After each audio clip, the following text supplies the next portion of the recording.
What's up, y'all? I started something new and fresh. This is my baby. My new YouTube channel is Ferro Reacts. It's a strictly sports and NBA 2K platform. So if you're in the news like that, you want to be kept up to date the right way. And if you want to watch your boy lose on NBA 2K, that's really all I'm doing. Y'all subscribe to that YouTube. It's FERROREACTS.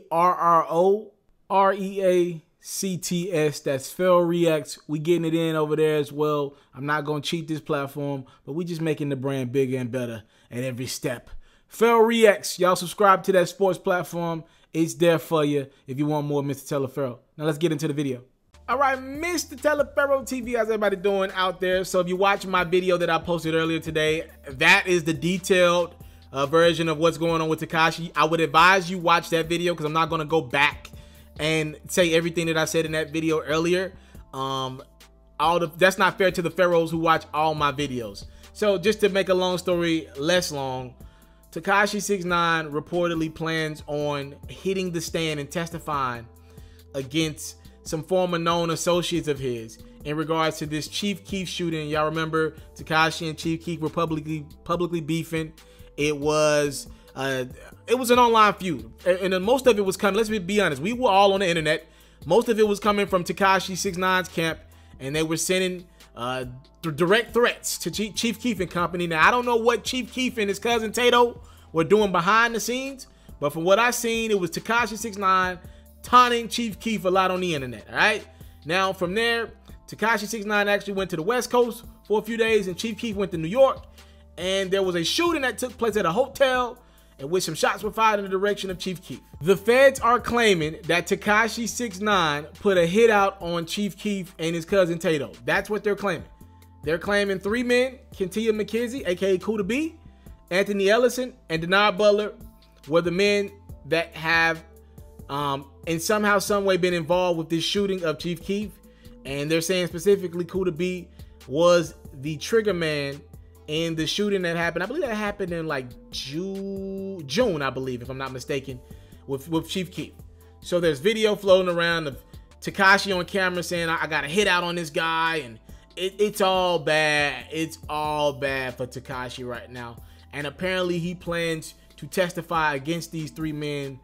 If it comes down to it, again, I'm sure the feds are like, yo, we about to add 20, 30 years on whatever we're already giving you because you shot at a hotel, a very, very popular hotel that a lot of money comes through, or you had somebody shoot at a hotel.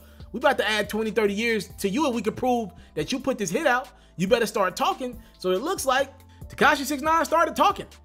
According to TMZ, law enforcement officials tell them that Tekashi plans to testify against these men, to put all that on them, and in an attempt to lessen his time that he's facing. Like, they probably walked in the room and said, look, bro, if we put this Chief Keef shooting on you, even though nobody's was shot, with everything you're dealing with the racketeering charge, you're going to do life. All right.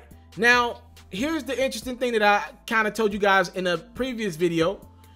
One of the guys that was involved in the Chief Keef shooting is also one of the guys that kidnapped, or is actually locked up right now for kidnapping and assaulting Tekashi 6ix9ine.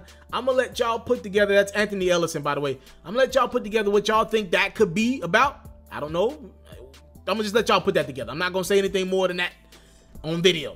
All right, so these 3 men, again, Anthony Ellison is already in custody for that.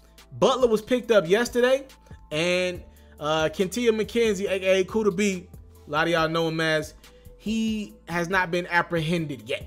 Now, Meek Mill, he read this story, or at least see the headline, that Tekashi planned on testifying against these guys in court. And he posted this on his Twitter account. He said, that's a shame. When I came home, everybody was like, he got some real dudes backing him. I was like, how? Y'all better stop running behind rappers acting like y'all ready to throw y'all lives away over some stupid shit. I seen this coming a while ago. So let me go ahead and make my stance clear. I'm probably going to bump into Meek Mill in Atlanta Super Bowl weekend this weekend.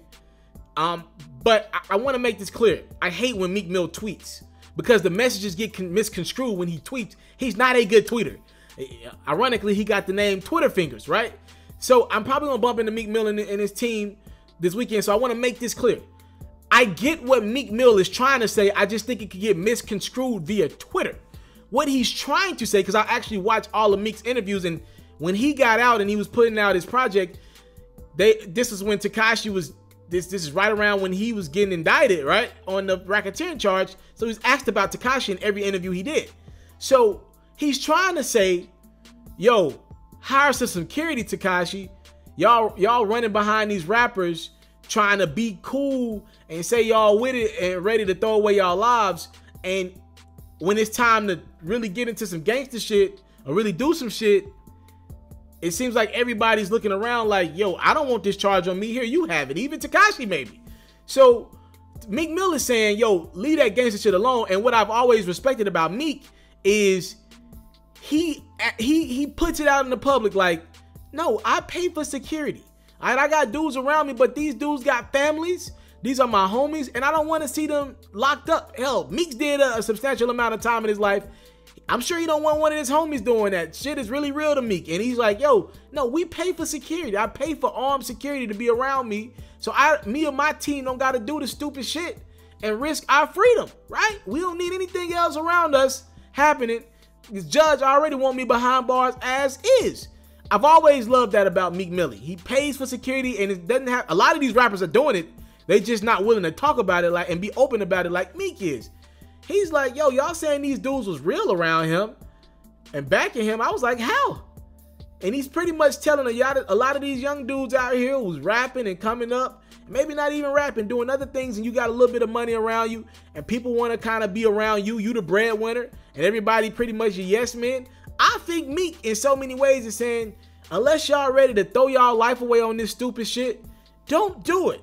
I like when Meek talks. He makes much more sense when he talks on camera or whenever you hear him talk than on social media. I don't like when he tweets. I don't even know what the hell he was doing with the quotation marks in that tweet. They look funny, but I get what Meek was trying to say. It could be misconstrued, but he's pretty much saying, yo, Tekashi probably needed some better people around him than what he had. Thank y'all so much for the time, love, support. I don't take it for granted. Meek Mill coming to the Tekashi 6ix9ine situation. What y'all think? I'm out.